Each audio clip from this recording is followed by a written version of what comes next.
السلام علیکم ورحمۃ اللہ وبرکاتہ۔ احمدہ وصلی علی رسولہ الکریم، اما بعد۔ آئیے آج ناظرین اور سامعین کے سامنے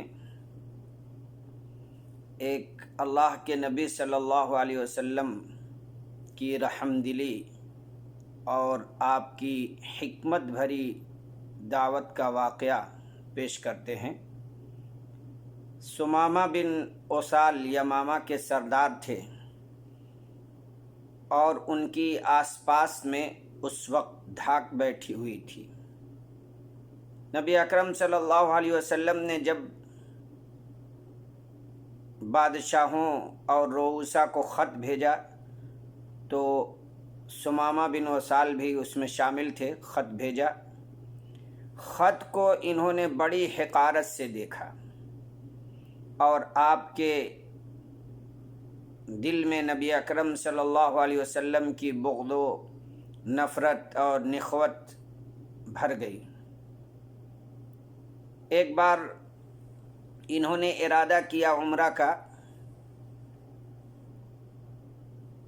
نکلے عمرہ کے لیے، مگر مدینہ سے گزر ہی رہے تھے کہ نگرانی پر مامور صحابہ کرام نے ان کو گرفتار کر لیا اور لا کر کے مسجد کے کھمبے میں ان کو باندھ دیا۔ پہچانا نہیں کہ یہ ثمامہ بن اسال ہے، بس پکڑا اور مسجد میں لا کر کے باندھ دیا۔ اللہ کے نبی صلی اللہ علیہ وسلم جب صبح کو گئے، ثمامہ بن اسال کو بدھا ہوا دیکھ کر کے آپ صلی اللہ علیہ وسلم اس کے ڈیل ڈول اور اس کے جاہ و جلال،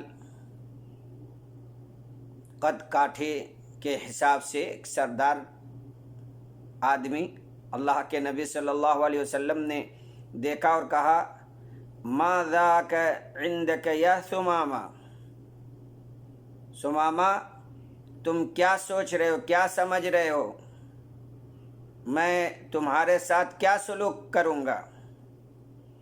ثمامہ بھی بڑا پیارا جواب دیتے ہیں: عندی خیر یا محمد، عندی یا محمد خیر۔ کہا: اے محمد صلی اللہ علیہ وسلم، خیر ہی سوچ رہا ہوں، میرے پاس خیر ہی ہے۔ ان تقتل ذا دم، اگر آپ مجھے قتل کریں گے تو ایک خونی کو قتل کریں گے، کیونکہ میرا ارادہ قتل ہی کا تھا اور میں آپ کے قتل کا ارادہ رکھتا ہوں۔ وَإِن تُنْعِمْ عَلَى شَاكِرٍ، اور اگر احسان کریں گے تو بھی سمجھ لیجئے کہ میں ناشکرا نہیں ہوں، احسان فراموش نہیں مجھے پائیں گے۔ وَإِن كُنْتَ تُرِيدُ الْمَالَ، اگر آپ چاہتے ہیں، مال چاہتے ہیں مجھ سے، فَسَلْ تُعْطَ مِنْهُ مَا شِئْتَ، تو مانگیے جتنا مال مانگیں گے، میرے پاس مال کی کمی نہیں ہے۔ ثمامہ بن اسال ہے، مال کی کمی نہیں ہے۔ اللہ کے نبی صلی اللہ علیہ وسلم نے کچھ بھی جواب نہیں دیا، چلے گئے۔ دوسرے دن پھر آئے، پھر پوچھا: ما ذاک عندک یا ثمامہ، کیا سوچتے ہو؟ ثمامہ نے بھی وہی جواب دیا، بالکل وہی جواب۔ پھر تیسرے دن آپ آئے اور یہی سوال کیا، ثمامہ نے بھی وہی جواب دیا۔ اللہ کے نبی صلی اللہ علیہ وسلم کی حکمت دیکھیے، آپ صلی اللہ علیہ وسلم نے کہا: اطلقوا ثمامہ، ثمامہ کو چھوڑ دو۔ ثمامہ کو اللہ کے نبی صلی اللہ علیہ وسلم نے صحابہ کرام سے کہا کہ چھوڑ دیجیے۔ بلکہ یہ سردار ہے تو عزت کے ساتھ لے جا کر کے سرحد تک چھوڑ دیجئے۔ ثمامہ رضی اللہ عنہ ثمامہ وہاں سے نکلتے ہیں اور ایک باغ کے پاس، کھجوروں کے باغ کے پاس پہنچتے ہیں۔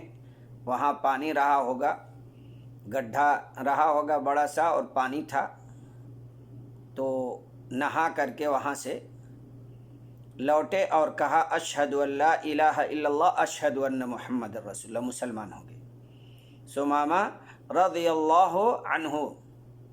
اور اس کے بعد کہا اللہ کے نبی صلی اللہ علیہ وسلم، پہلے آپ سے زیادہ نفرت اور دشمنی میں کسی سے نہیں کرتا تھا، مگر آج میرے دل میں آپ سے زیادہ محبت کسی اور کی نہیں ہے۔ کہا پہلے آپ کا شہر میرے نزدیک سب سے نفرت بھرا شہر تھا، آج سب سے زیادہ محبوب ہے۔ آپ کا دین سب سے بدترین دین میرے دل میں لگتا تھا، مگر ابھی سب سے زیادہ محبوب دین یہ دین اسلام ہے، آپ کا دین ہے۔ اللہ کے نبی صلی اللہ علیہ وسلم سے اس کے بعد انہوں نے کہا کہ میں عمرے کے لیے جا رہا تھا، آپ کے لوگوں نے مجھے گرفتار کر لیا، اگر حکم ہو تو میں عمرہ کراؤں۔ ثمامہ رضی اللہ عنہ عمرہ کے لیے نکلتے ہیں، عمرہ کرتے ہیں، کافر دیکھتے ہیں، مکہ کے کافر کہتے ہیں اصبوت، بے دین ہو گئے، کہنے والوں نے کہا بے دین ہو گئے۔ ثمامہ رضی اللہ عنہ نے کہا لا، بے دین نہیں ہوا،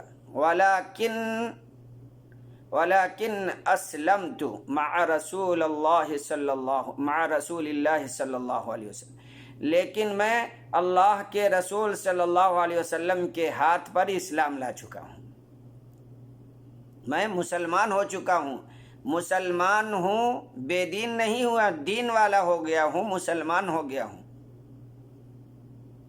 اسلمت، میں مسلمان ہو گیا ہوں۔ اور پھر اس کے بعد کہا کہ دیکھو پہچان لو، ثمامہ ہوں، ایک بھی جو گیہوں یمامہ سے آتا تھا اب اللہ کے رسول صلی اللہ علیہ وسلم کی اجازت کے بغیر ایک دانہ بھی نہیں پاؤ گے۔ گئے، روک دیا، مکہ کے کافر بلبلانے لگے، اللہ کے نبی صلی اللہ علیہ وسلم کے پاس گئے اور قرابت داری کا حوالہ دیا کہ اللہ کے رسول صلی اللہ علیہ وسلم آپ تو رحم دل ہیں، رشتہ داریوں کو جوڑنے والے ہیں، ثمامہ سے کہہ دیجئے کہ ایسا نہ کریں۔ اللہ کے نبی صلی اللہ علیہ وسلم نے ثمامہ رضی اللہ عنہ کو حکم دیا اور کہا کہ یہ جو پابندی آپ نے عائد کی ہے، پابندی اٹھا لیجئے۔ اس سے کئی باتیں معلوم ہوتی ہیں۔ معلوم ہوا کہ کافر قیدی کے ساتھ بھی حسن سلوک کیا جائے گا۔ ایسے یہ بھی معلوم ہوا کہ کافر ہے اور اس کے اندر خیر ہے، دکھائی دے رہا ہے خیر یا خیر کی امید ہے، تو اس کے ساتھ خیر اور بھلائی اور احسان کا معاملہ کیا جائے۔